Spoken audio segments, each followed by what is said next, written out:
Alright, so you're going to use this recording to fill in the tissue slide study guide for the muscular system. So you'll need 3 new slides, and the first one is going to be skeletal muscle. So skeletal muscle is the name of the tissue, and for the tissue type, this will be a connective tissue. Again, there's not an outside apical surface, so this is connecting parts of the body together. It's connecting your skeleton. So your skeletal muscle is actually attached to the skeleton. So that's your location, is literally throughout the body, attached to your skeleton, attached to your bones. And just a little bit of information, I'll kind of point out, like obviously the location and function of each, but just to give you some more information too, you control it voluntarily, so you kind of choose when you want to contract these muscles, when you want to move your arm, your leg. And these cells they're long and cylindrical, just like you can see in the picture here. They look like a whole bunch of just straws put together almost. They are multinucleated, so if you look in the picture, all of these purple dots or ovals are all the nuclei. So if you are looking at the tissue to identify it and you see multiple nuclei, then that can give you a hint that it is skeletal muscle. And they also have something called striations, which they look like stripes. Over here you can see they look like stripes, and that has to do with the makeup of the actual muscle. So again, let me kind of re-go over what you need to put in your slide. So the location is throughout the body, attached to the skeleton. Your function is to voluntarily control your skeleton, like control the movement. As for the description, you can have, the long cylindrical, it's multinucleated, it has striations. That would be like a description there. As for your picture, I'll show you a picture in this slide, but there's also one posted on Schoology underneath the tissue pictures. So you can always go in there, or you can go on Google and just type in skeletal muscle microscope, and you can find a picture for that.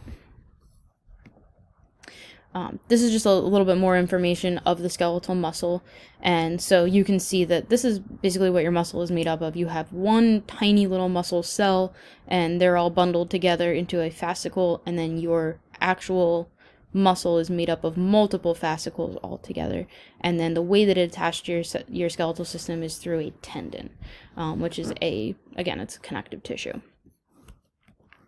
So that right there is a microscope picture of skeletal tissue, skeletal muscle tissue. And so again, you can go on to the Schoology page and grab that one, or you can go onto the internet and find your own. Alright, the second slide is your cardiac muscle, so that is the tissue name. Again, the tissue type is going to be connective, and cardiac muscle, the location is only in the heart. You won't find it anywhere else in the body except for the heart. As for the description, I'm going to skip around a little bit here. This one is also striated, so you can see again there's lines within the muscle tissue. It is uninucleated. Okay, so you're not going to see as many nuclei throughout the muscle tissue, because there's only going to be one per cell.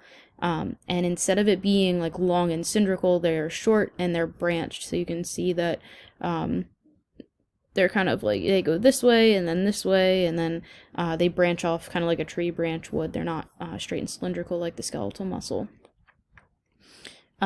These discs right here, you can see that there are like a dark pink line to dark pink line. This basically is what the electrical charge is to go through your heart to make it pump. And it is involuntarily controlled, so the function of this muscle is to involuntarily control the heartbeat, to contract so that it can push blood throughout your body. And there is a picture there. You can see it still looks, like it has that cylindrical shape to it, but you can see that there's more white spaces in between, and that's where the branching comes into play. It's not nice straight lines, they're branched off a little bit. And the third one is going to be your smooth muscle or your visceral muscle. Like I said sometimes before, there's multiple names for things in anatomy, and so that's where the smooth and the visceral comes into play. Description here, there are no striations, so if you see the cells here, there's no stripes on them, and you can kind of think like it's smooth, so there's no stripes on it. They are spindle shaped, and that just means that both sides of the cell come to a point on either side. They are also uninucleated, so that means that there's one nucleus per muscle cell. The location is that it makes up walls of hollow organs.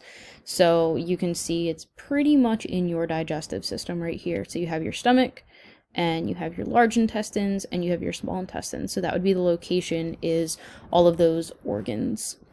And here is the function. So the function is the contractions are going to propel substances. It's a slower contraction. It's not like you lifting your arm and be able to contract your arm muscle very quickly. It's going to be slow. So your digestive system is going to work to push the food throughout your body so that your body can then absorb all the nutrients that it needs. It doesn't want to do it very quickly because then your body can't absorb all those nutrients. So it is a slower contraction, but it's still going to be, that is the function, is to contract to move substances. And this one is also a connective tissue. I don't remember if I said that in the beginning or not. And then here is a picture of the smooth muscle. Again, you can kind of see the spindle shape. It's, pointy at the end. They're just, looks like random fibers that are kind of thrown onto a slide here. But that would be your smooth muscle. Again, there's no striations within the actual muscle cell. This diagram I just kind of threw in here. It is it's in chapter 6 of your book and on page 184. I know not everybody has a textbook with them, but I actually posted a link. Luckily, the company that does our textbook is offering like a free online version, so I put that link on Schoology, so you can always go on there. It doesn't go by page number, I don't believe. It goes by chapter. So you just kind of have to like click through the chapter, and then it has exactly what you would have in your book. And that's it for your tissues.